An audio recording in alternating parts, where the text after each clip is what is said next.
Les animateurs de cette balado-diffusion n'ont aucun conflit d'intérêt à déclarer en lien avec l'épisode qui suit. Bonne écoute!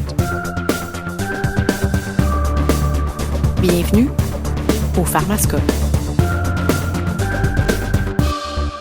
Bonjour tout le monde, bienvenue à ce nouvel épisode du Pharmascope. Je m'appelle Nicolas Dugré, je suis pharmacien au CIUS du nord de l'île de Montréal.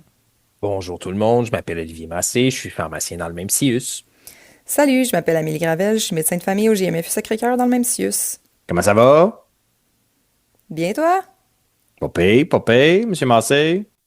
Ben, très heureux de rediscuter d'hypothyroïdie. Ah ouais, à ce point-là? Ouais, s'il y avait un petit sarcasme dans ma voix, là. Aïe. Fait qu'on est effectivement de retour pour ce deuxième épisode d'une série de 2 sur l'hypothyroïdie. Le premier épisode, qui, je pense, nous a laissé sur notre faim. On se rappelle, bon, il y avait tout le côté investigation, présentation clinique. Ça, je pense que ça allait relativement bien. C'est assez clair, assez simple à suivre, là, si on sait de quoi on parle. C'est la partie gestion du résultat de bilan, la partie traitement du résultat de bilan. Là, ça se complique beaucoup. Fait que, je vous rappelle, pas une grosse science sur rien de tout ça. Premièrement, les bilans, une très, très grande variabilité.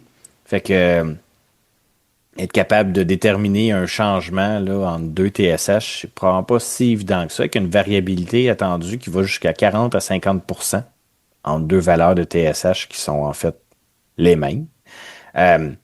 Des cibles de TSH qui sont pas tellement claires parce que, bon, on cible les valeurs dites normales. Les valeurs dites normales, ben, c'est la fameuse distribution normale quand on teste des TSH chez un paquet de personnes jeunes et en santé. Si t'es trop loin de la moyenne, t'es considéré comme anormal et malade, ce qui est somme toute un peu bizarre parce qu'il n'y a pas une corrélation parfaite, clairement, entre les valeurs de TSH et les valeurs de T4. Puis au final, ben, c'est probablement plus les valeurs de T4 et ultimement aussi de T3 qui devrait nous intéresser, parce que la TSH en soi a un rôle plutôt limité. Fait que ça se garde. Puis là, ben après, en termes de traitement, bon, on utilise typiquement de la T4, de la lévothyroxine. On va faire le tour sur les enjeux plus techniques de ce produit-là. On n'a pas ou peu d'études randomisées, contrôlées, minimalement études sur que c'est que ça fait de donner de la lévothyroxine à des êtres humains là, qui semblent en manquer. C'est une pratique qui est très vieille, qui remonte à, il y a de cela des tonnes de décennies, puis on roule, bon, sur cette pratique historique-là depuis. En même temps, ça fait du sens. Dans une balance risque-bénéfice de la science disponible, I guess que ça reste censé de donner de la lévothyroxine puis d'essayer de traiter ces gens-là, mais tout ça ne tient que par une science, ma foi, là, très fragile. Mais rassure-nous, Nico, dis-nous que ça va s'améliorer dans cet épisode-ci. mais honnêtement, un petit peu. Regardez, on va partir ça en force. On va partir ça avec l'hypothyroïdie subclinique. OK? Puis mine de rien, en hypothyroïdie subclinique, on a des essais randomisés contrôlés d'envergure, là. Ouais, il y a de la bonne science. C'est pas pire. Fait que bon, petit rappel, l'hypothyroïdie subclinique, c'est quoi? C'est donc une valeur de TSH qui est dite anormale, donc qui est supérieure aux valeurs dites normales, mais avec une valeur de T4 qui, elle, reste normale. Hypothyroïdie subclinique. Ça va. Fait que là, il y a des gens qui ont commencé à se demander à un moment donné, OK, mais on fait quoi avec ces gens-là? On les traite-tu? On les traite-tu pas? Non. Première étape, probablement reconfirmer le résultat de TSH dans un délai là, à déterminer. Sinon, ben, on traite-tu pas? La première affaire, c'est que dans des études observationnelles, la présence d'hypothyroïdie subclinique a été associée dans certaines études à une hausse d'un paquet de trucs, comme par exemple les éléments cardiovasculaires. En même temps, c'est bon, c'est des données observationnelles. Il y a même des données observationnelles qui vont dans l'autre sens. Là, je sais pas si tu as déjà vu ça, Oli, en gériatrie. Là, j'ai trouvé on s'entend, là, ça se veut ludique, là, des études observationnelles qui suggéraient que les gens âgés avec une hypothyroïdie subclinique se déplaçaient plus rapidement. Ça, j'ai jamais vu ça, mais good. Je sais pas trop quoi faire, on dirait, de cette information-là, mais ça m'a fait sourire. Après ça, il y a tout le confondant, là, tu sais, je sais pas, moi, là, Amé, tu parlais dans le premier épisode, par exemple, du lien entre la dyslipidémie, notamment, et l'hypothyroïdie. Fait que là, il y a du concept de poule ou l'œuf, là, aussi, j'imagine, là-dedans. La TSH peut aussi être influencée par le poids des patients. Ils ont tendance à avoir des TSH plus élevés, les patients avec des surpoids. Fait que Je suis pas sûr que juste sur cette base-là, là, ça mérite de se dire, ah, parfait, il faut donc traiter nos patients avec une hypothyroïdie subclinique. Puis là, ben, on est chanceux. Il y a des gens qui ont décidé de tester ce concept-là dans des études randomisées contrôlées. Méta-analyse, là, il y en a quelques-unes. Il y a une revue Cochrane même sur le sujet, puis tout ça, qui montre un peu toute la même affaire, là. C'est-à-dire que quand on regarde l'ensemble des études, ça semble pas donner grand-chose de traiter l'hypothyroïdie subclinique. C'est sûr que, bon, la plupart de ces études-là, c'est des petites études. La plupart de ces études-là, ça implique des patients avec des TSH qui sont pas très élevés non plus. En même temps, bon, j'imagine que c'est difficile de trouver des patients avec une hypothyroïdie subclinique puis une TSH bien élevée, parce qu'à un certain moment, on présume que ça va se transformer en hypothyroïdie clinique, là. Il y a quand même une corrélation, évidemment, entre l'un et l'autre. Fait que, bref, pas grand-chose. Si on regarde la plus grosse étude sur le sujet, c'est l'étude TRUST qui est sortie dans le New England en 2017, hein, fait qu'une science quand même assez récente. 737 adultes de 65 ans ou plus avec une hypothyroïdie subclinique persistante, randomisés à de la lévothyroxine ou à un placebo pendant 1 an. Puis au final, ça n'a rien changé. Hmm. En même temps, le petit bémol quand même que je viens de mentionner, c'est des TSH qui sont typiquement pas super élevés, là. La TSH de base médiane dans cette étude-là, c'était 6,4. Hmm. Fait que c'est sûr que c'est pas très élevé, mais comme je dis, je vois mal comment tu pourrais réussir à faire une étude d'hypothyroïdie subclinique avec des patients avec des TSH en moyenne à 18, là, parce que imagine, ça court pas les rues. Fait que la morale de l'histoire en 2026, c'est que la science disponible suggère pas de traiter avec la lévothyroxine la majorité des patients qui ont une hypothyroïdie dite subclinique. Après ça, il y a des gens qui ont déterminé une espèce de seuil un peu arbitraire, qui corrèle quand même avec certaines des petites études là, qui ont été faites puis qui sont à prendre avec beaucoup de grains de sel puis qui montrent surtout des améliorations sur des marqueurs intermédiaires comme justement des bilans lipidiques. Mais bref, un seuil souvent mentionné de 10. Fait que pour une TSH supérieure à 10, on pourrait, basé sur pas grand-chose, considérer de traiter tout de même avec la lévothyroxine. J'ai bien de la misère à justifier des arguments, ouais, bien de la misère à identifier des arguments pour ou contre ce genre de recommandations-là. Euh, Puis en même temps, tu sais, si tu as une hypothyroïdie subclinique avec une TSH inférieure à 10, tu es pas mal certain, avec la science disponible, qu'il y a très peu de bénéfices à le traiter. En haut de 10, on le sait pas. exact. Puis là, ben, au-delà de l'hypothyroïdie subclinique par rapport à l'hypothyroïdie clinique, il faut aussi rentrer dans tout ça le concept d'âge, n'est-ce pas, Oli? Mhm, mhm. Ouais, ouais, ouais. Il y a quand même certains enjeux intéressants à discuter pour la gériatrie, là. Dans le premier épisode, Nico, tu nous as parlé du fait que les valeurs de référence de TSH se basent sur des courbes de distribution puis des percentiles.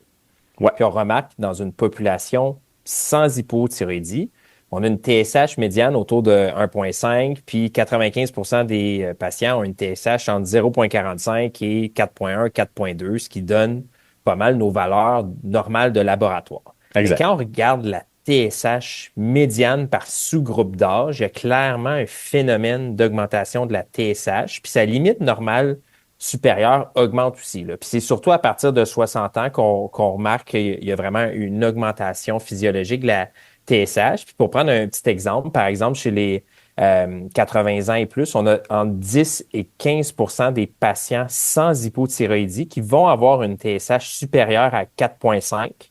Donc, ils vont avoir une hypothyroïdie subclinique, contre 2% chez les patients plus jeunes. Donc, il y a vraiment une élévation très claire de la TSH à travers les années, puis c'est particulièrement marqué chez nos patients âgés.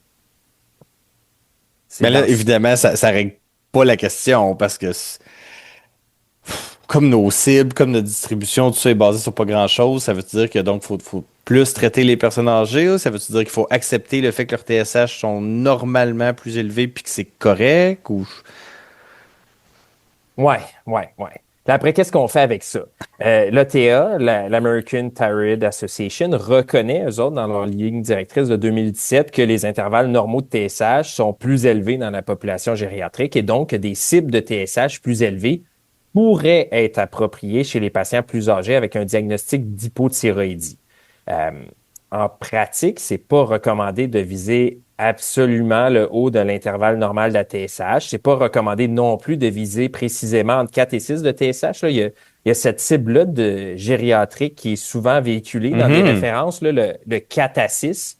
Puis je sais pas vraiment ça sort de où. Là. De un, c'est quasiment impossible de viser un petit intervalle là, de TSH, surtout chez des patients âgés. Puis on l'a expliqué au premier épisode, la TSH, ça varie quand même beaucoup d'une mesure à l'autre. Là. Donc, si on vise entre 4 et 6 de TSH, on va constamment faire des ajustements. Puis, tu sais, de deux, on n'a absolument aucun bénéfice à modifier une dose de lévothyroxine si on est dans l'intervalle dit normal puis que notre traitement est bien toléré. Là. On s'entend. Il n'y a pas de science de moindrement bonne qualité qui peut nous démontrer ça. Il faut reconnaître, par contre, comme l'ATA, que c'est tout à fait acceptable d'être moins agressif en gériatrie. On peut tolérer des TSH plus élevés sous traitement, des TSH de 5, 6, 7, 8, dépendamment de l'âge de nos patients, là, en autant évidemment que les patients soient asymptomatiques. Donc, on ne vise pas nécessairement une TSH plus élevée, mais on peut se permettre d'être un petit peu plus libéral si finalement notre TSH est naturellement plus élevé chez nos patients, puis sans s'embarquer dans des gros ajustements de dose d'emblée dès qu'on voit une TSH qui dépasse le fameux 4,5. Là. Mais tu sais, je pense que c'est important quand même de rappeler ça parce que, comme tu le dis, j'ai l'impression que ça s'est beaucoup véhiculé ces dernières années. Là. Je sais pas si c'est juste moi, mais l'idée de cibler vraiment des valeurs de TSH différentes chez la personne âgée, fait que mettons le fameux 4 à 6, qu'on se comprenne bien, là, ça ne vient que d'un seul unique endroit, du fait que si tu fais une courbe de distribution normale chez la personne âgée, ça se déplace un peu vers la droite. Là. Mais c'est basé sur aucune étude clinique qui démontre qu'on aide plus ou on aide moins des personnes âgées en ciblant ce genre de chiffre-là. Là. Fait que, tu sais, des fois, j'ai l'impression que ça amène des gens à surréagir. Fait que, mettons, tu fais un contrôle de TSH, une personne âgée sous lévothyroxine sort une TSH à, je sais pas, moi, 1,8. La personne va bien, se porte bien, ben, je suis pas sûr qu'on a une raison démontrée d'ajuster son traitement, là. Non, non. Parfait. Par contre, tu sais, je pense quand même un bon réflexe de rechercher un petit peu plus prudemment des signes potentiels d'excès d'hormones thyroïdiennes chez les patients âgés qui ont des TSH basses sans qu'elles soient entièrement supprimées. Puis là, il n'y a pas de seuil clairement établi à partir duquel il faudrait être plus vigilant, mais la majorité des guides de pratique vont rapporter que les patients plus âgés seraient plus à risque d'effets indésirables du surtraitement de l'hypothyroïdie. Là. Cette idée-là est basée essentiellement sur des études observationnelles. Je ne veux pas qu'on rentre dans le détail de tout ça. Là. Il y a plein de limites, mais ça nous faudrait juste se rappeler quand même qu'il faut être un petit peu plus prudent si on constate des TSH très basses chez nos patients plus âgés. Les patients âgés pourraient être un petit peu plus sensibles si on leur donne trop de lévothyroxine. Parfait. Y avait-il d'autres choses qu'on voulait dire sur la gestion de l'hypothyroïdie en gériatrie? Ouais, donc si on fait un mini résumé rapide, là, donc il faut penser à réévaluer les besoins en lévothyroxine chez nos patients plus âgés. On parlait tantôt de variation de poids, là, mais avec le vieillissement, on a beaucoup de patients qui perdent du poids. Donc, il faut penser à réévaluer nos doses avec le temps. Il faut penser à adapter notre type de TSH. On peut se permettre d'être moins agressif de temps en temps si le tableau clinique nous le permet. On peut aussi être un petit peu plus prudent lorsqu'on a des TSH très basses en questionnant les symptômes potentiels d'un surtraitement avec notre lévothyroxine. Puis on se rappelle, là on en a parlé au premier épisode, là, mais qu'on ajuste avec prudence la lévothyroxine chez les patients âgés peuvent être un petit peu plus sensibles aux effets de cette hormone-là. Ça me semble clair. Petit résumé rapide. Excellent. Prochaine population spéciale qu'on voulait adresser, un autre gros morceau, la femme enceinte. Oui, fait que dans le fond, qu'est-ce qui se passe quand on est enceinte au niveau de la fonction thyroïdienne? Ça change principalement sous l'effet de deux hormones, le bêta-HCG puis l'estrogène. Le bêta-HCG, lui, il va être un stimulant faible des récepteurs de la thyroïde, ce qui fait qu'en début de grossesse, la valeur de TSH va baisser considérablement pendant le premier trimestre, puis après ça, va tendre à se normaliser vers le deuxième puis le troisième trimestre.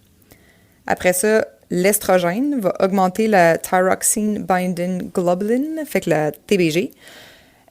Ça va donc faire en sorte qu'il va y avoir une plus grande partie de thyroxine qui va être liée, et donc, ça va diminuer la quantité de T4 libre qui est disponible. Donc, c'est un peu ça la physiologie là, en grossesse. La cause la plus fréquente d'hypothyroïdie dans notre société canadienne, ça reste encore la thyroïdite d'Hashimoto. Ce qu'on sait, c'est que l'hypothyroïdie qui est pas traitée en grossesse, ça peut être associé à plusieurs complications. On sait que ça augmente le risque de naissance préterme, de perte fœtale, de mort in utero, d'anémie maternelle, de prééclampsie, d'autres anomalies placentaires également. Par contre, ces complications-là sont généralement observées chez des patientes qui ont des hypothyroïdies qui sont sévères. Ce qu'on sait aussi, c'est que l'hypothyroïdie sévère qui n'est pas traitée chez la mère peut avoir des répercussions importantes sur le développement neurocognitif du cerveau du fœtus, parce que pendant le premier trimestre, là, généralement jusqu'à la 12e semaine de grossesse, la thyroïde du fœtus ne fonctionne pas encore, n'est pas capable encore de synthétiser les hormones, donc le fœtus dépend entièrement de la T4 libre qui passe via le placenta de la mère vers le fœtus.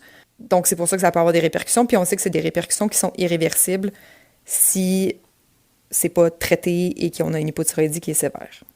OK, mais là, bon, on dirait que ça amène quelques questions, ce que tu me dis là. La première, est-ce que sachant cela, on devrait donc dépister de façon universelle l'hypothyroïdie chez la femme enceinte? Haha. Question piège. OK. Ben, actuellement, les recommandations sont qu'on ne devrait pas faire un dépistage universel d'hypothyroïdie chez les femmes enceintes. Et pourtant, en clinique, c'est souvent quelque chose qu'on voit qui est fait. Mais en fait, sur le dépistage universel, tu sais, comme Amé, tu disais, là, les recommandations vont généralement en défaveur d'un dépistage universel. L'ACOG, l'Association des obstétriciens américains, se positionne contre en disant que les études de dépistage et le traitement de l'hypothyroïdie subclinique pendant la grossesse n'ont pas démontré de bénéfices. Donc là, on reviendra sur le traitement de l'hypothyroïdie subclinique bientôt. Mais sur la question du dépistage, on a quand même de la science, là. Il y a plusieurs études randomisées contrôlées qui ont été publiées sur le sujet. Notamment, on a une étude randomisée contrôlée de 4500 participants. Ah, enfin! Ça fait du bien! Oui, quand même, hein? J'étais agréablement surpris quand j'ai vu ça. Donc, dans cette étude-là, on randomisait les femmes soit un dépistage universel de TSH au premier trimestre contre un dépistage ciblé. Dans le groupe dépistage ciblé, ce qu'on faisait, en fait, on procédait à des ponctions veineuses au premier trimestre pour toutes les femmes, mais on testait les échantillons à la fin de la grossesse seulement, pour pas que les cliniciens obtiennent le résultat. Puis dans ce groupe-là, évidemment, on pouvait aussi dépister si on avait des suspicions d'hypothyroïdie. Donc, c'était permis si le clinicien considérait que c'était cliniquement indiqué. L'intervention comprenait aussi l'administration de lévothyroxine chez les femmes qui présentaient une TSH supérieure à 2,5 avec des anticorps anti-TPO positifs. On va revenir aussi bientôt sur tous les enjeux de cible et de valeur normale de TSH. Donc ici, c'était vraiment une TSH supérieure à 2,5, des anticorps anti-TPO positifs. Puis, on traitait aussi avec un traitement antithyroïdien les femmes chez qui on testait une TSH indétectable avec une T4 élevée. Puis, ça a-tu changé quelque chose? Bien, premièrement, on a juste détecté environ 3% d'hypothyroïdie dans le groupe dépistage universel, donc c'est quand même pas beaucoup. C'était surtout des cas d'hypothyroïdie subclinique qui ont, je le rappelle, qui ont été traités avec de la lévothyroxine. Puis, malheureusement, on n'a pas remarqué de différence entre les deux groupes pour toutes les issues de sécurité maternelle et néonatale.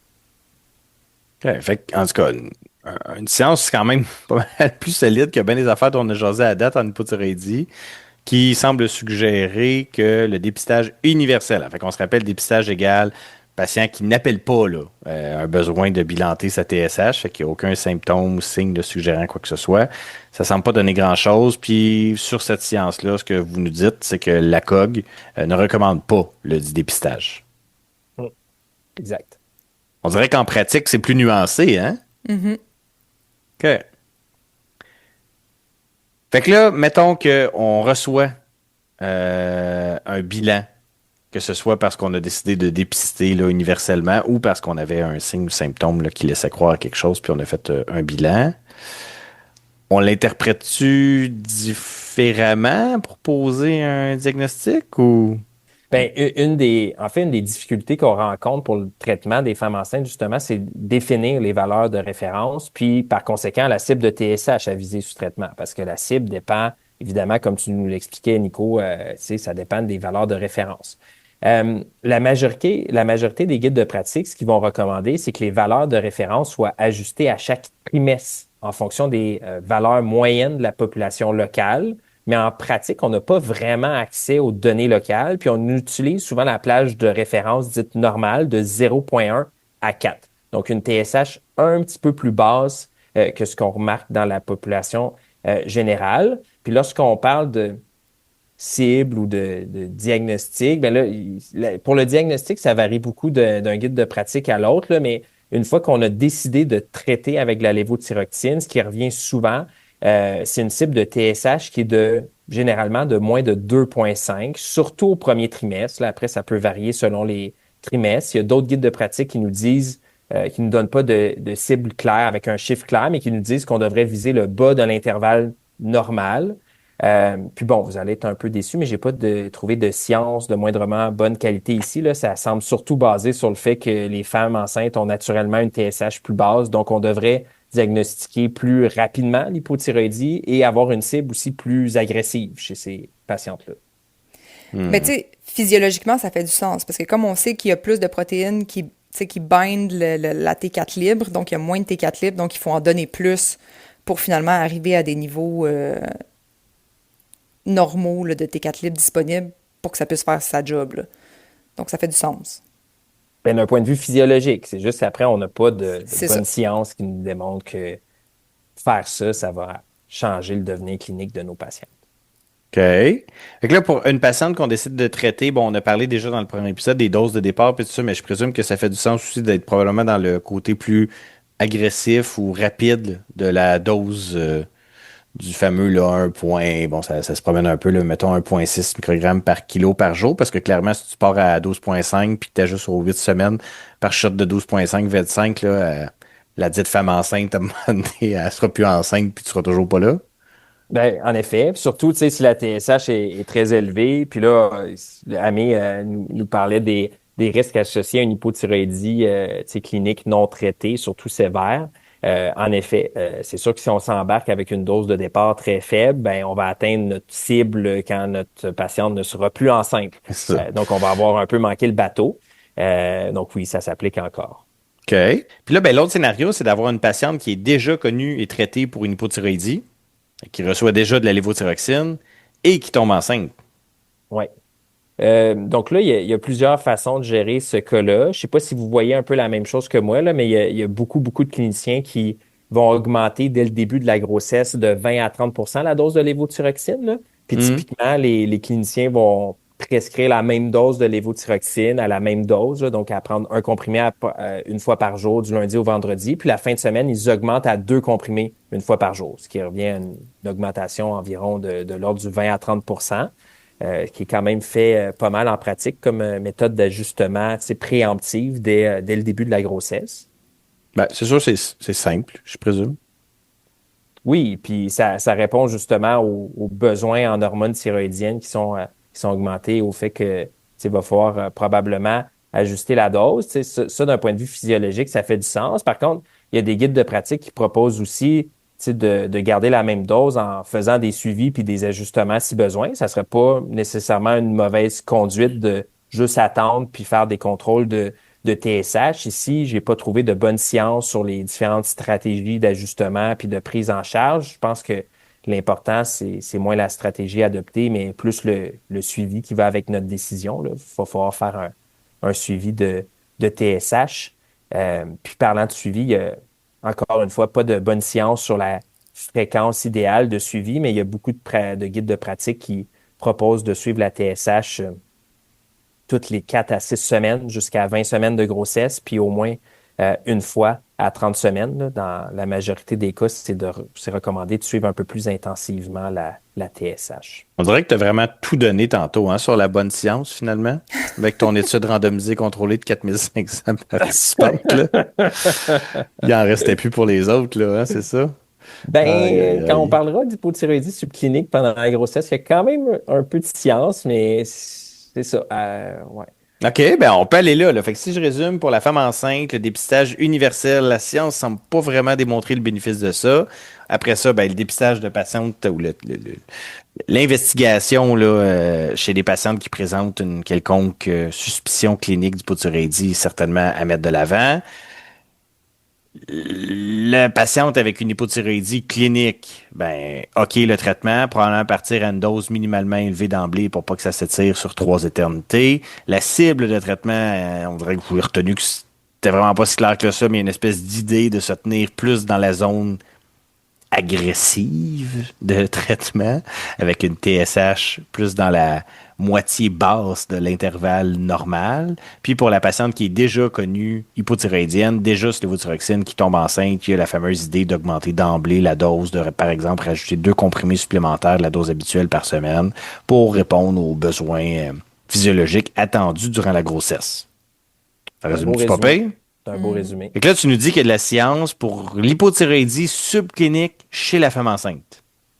Oui, ouais. On a notamment une revue systématique qui a été publiée en 2024. Les auteurs ont inclus 8 études randomisées contrôlées de lévothyroxine contre placebo pour un total de 2622 participants. Quand même. Wow! Pas pire, pas pire, pas pire. Ben, j'ai été agréablement surpris. Hmm? Je trouve ça bon. Ici, c'est important de préciser qu'on incluait dans les études surtout des femmes avec une TSH entre 3 et 10. Donc, les résultats, encore une fois, s'appliquent pas vraiment à des patientes qui présentent une TSH super élevée, par exemple une TSH supérieure à 10. C'est des patientes peu incluses dans les études. OK. En termes de résultats, on n'a pas vu de différence entre les groupes sur les naissances vivantes, sur les avortements spontanés, puis sur les naissances prématurées. Malheureusement. Ce qu'on a vu, c'est dans une analyse portant sur un sous-groupe d'une étude randomisée contrôlée qui incluait 267 femmes avec des enjeux d'avortement spontané. On constatait dans cette étude-là une diminution de 55% du nombre d'avortements spontanés. On avait 21% d'événements sous lévothyroxine contre 40% sous placebo, ce qui donnerait un NT de 5. Ce qui, évidemment, là, on se dirait, waouh, c'est bon, c'est impressionnant, mais de l'autre côté, on se dirait, mais juste dans une analyse de sous-groupe de une de ces nombreuses études. C'est ça. Donc, il y a peut-être un petit signal ici, mais c'est à analyser avec une très grande prudence. En même temps, bon, dans une balance risque-bénéfice, où on inclut aussi les coûts, par exemple, de l'affaire. J'en comprends que chez une patiente avec des antécédents d'avortement spontané, qui se tient dans une zone plus grise, probablement, c'est à considérer. Ben, je pense que ça serait raisonnable qu'elle réfléchisse à prendre de la lévothyroxine. OK. Sinon, à part de ça, je pense qu'il faut parler quand même de la plus grosse étude randomisée contrôlée de lévothyroxine en hypothyroïdie subclinique en grossesse. Ça a fait le New England Journal of Medicine en 2017. C'est Quand une même. étude. Ben, en 2017, en plus, c'était Ouais, l'année grosse année. Grosse année pour année, l'hypothyroïdie subclinique dans le New England. Je viens de faire le lien, j'avais même pas remarqué. Donc, c'est une étude qui incluait quand même 667 femmes avec hypothyroïdie subclinique qui étaient dépistées au premier trimestre.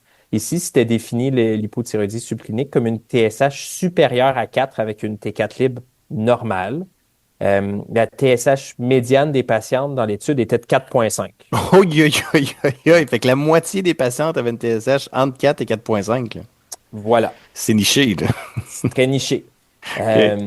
Voilà. Puis dans le groupe traitement, on administrait de la lévothyroxine pour atteindre une cible de TSH entre 0,1 et 2,5. Donc, 0,1? C'est agressif. ben, Ok. on l'a dit, il faut être agressif, là. Ouais, OK. Puis dans l'autre groupe, en fait, on administrait un placebo. Puis en termes d'issue maternelle, on constatait aucune différence entre les groupes pour les naissances prématurées, pour les décollements prématurés du placenta, pour la prééclampsie, l'hypertension, le diabète gestationnel. Malheureusement, rien de bien positif pour les issues maternelles. Puis, en termes d'issues fétales ou néonatales, on constatait aucune différence entre les groupes pour les avortements spontanés, les morts à la naissance, le score APGAR, les admissions aux soins intensifs néonataux, le poids, puis plein de complications médicales à la naissance, pour la durée d'hospitalisation à la naissance. Donc, même là, on ne semblait pas avoir de bénéfice à utiliser la lévothyroxine, malheureusement. Les auteurs ont même suivi les enfants pendant 5 ans après leur naissance en leur faisant passer des tests neuropsychologiques, puis on ne remarquait pas de différence entre les groupes en termes de développement neuro ou intellectuel. Là. Pour leur donner, là, suivre des enfants pendant 5 ans après la naissance pour voir si l'hypothyroïdie subclinique avait des bénéfices neurodéveloppementaux. Je pense que ça mérite qu'on lève notre chapeau. Puis, tu sais, là, c'est sûr que pour certaines issues, je pense que ça mérite de souligner qu'il n'y avait pas nécessairement toujours beaucoup d'événements. Donc, c'était difficile de démontrer une différence entre les groupes, mais à tout le moins, il ne semble pas y avoir de gros bénéfices à traiter l'hypothyroïdie subclinique, même pendant la grossesse, là, du moins avec la science qui est disponible aujourd'hui. Il y a encore quand même au moins des études randomisées contrôlées en bonne et due forme, mais des grosses limites dans cette science-là, parce que, tu l'as dit, le TSH médiane à 4,5, bon, ça n'a rien donné, sauf que la patiente qui sort une TSH à 11, puis une T4 normale, donc en hypothyroïdie subclinique, clairement, a été peu représentée dans ces études-là, là. Très clairement. Puis, dans les faits, est-ce qu'elle en tirerait un bienfait différent? Ben, on l'ignore, là. Clairement. OK. Ben, on prend les petits bouts de science qu'on a. Hein? Regarde, quand il passe, on est content. OK. Y avait-il d'autres choses qu'on voulait dire par rapport à l'hypothyroïdie liée à la grossesse? Bon, je sais qu'il y a quand même un peu de science sur le concept de traiter l'hypothyroïdie subclinique aussi chez la femme qui n'est pas encore enceinte et qui a des enjeux de fertilité. Là. Il y a des études randomisées contrôlées, il y a des revues systématiques. Bon, dans le même genre, clairement, là, une science qui est très, très, très difficile à interpréter de façon définitive. Une des nombreuses petites études qui ont été faites qui semblent suggérer là, des résultats un peu incroyables là, avec quelque chose genre un NT à 3 pour une grossesse à terme. Là. Les autres, la plupart donnent rien.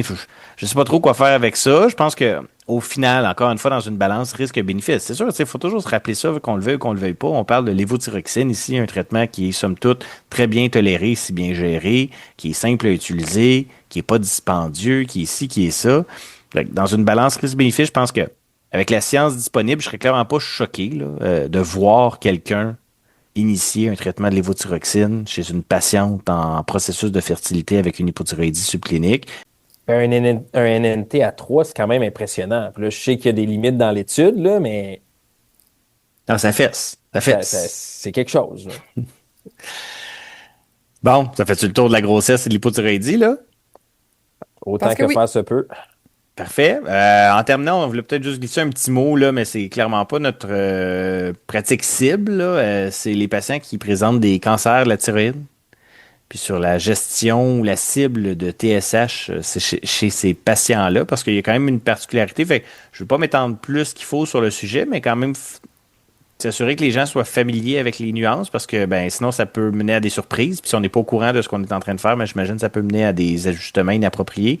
Fait que l'idée, c'est pour des patients qui ont eu, idéalement, ou qui ont encore une maladie active, là, chez qui on n'a pas réussi à la contrôler, un cancer de la thyroïde, puis on ne parle pas de tous les cancers de la thyroïde ici, on parle des cancers de la thyroïde non médulaires, là, parce que les cancers de la thyroïde médulaire, ils semblent pas avoir ces cellules-là ne semblent pas avoir de récepteurs à la TSH, donc il n'y a pas d'enjeu, mais pour les autres, il y a une idée d'essayer de supprimer la TSH pour limiter la stimulation des cellules cancéreuses par la dite TSH.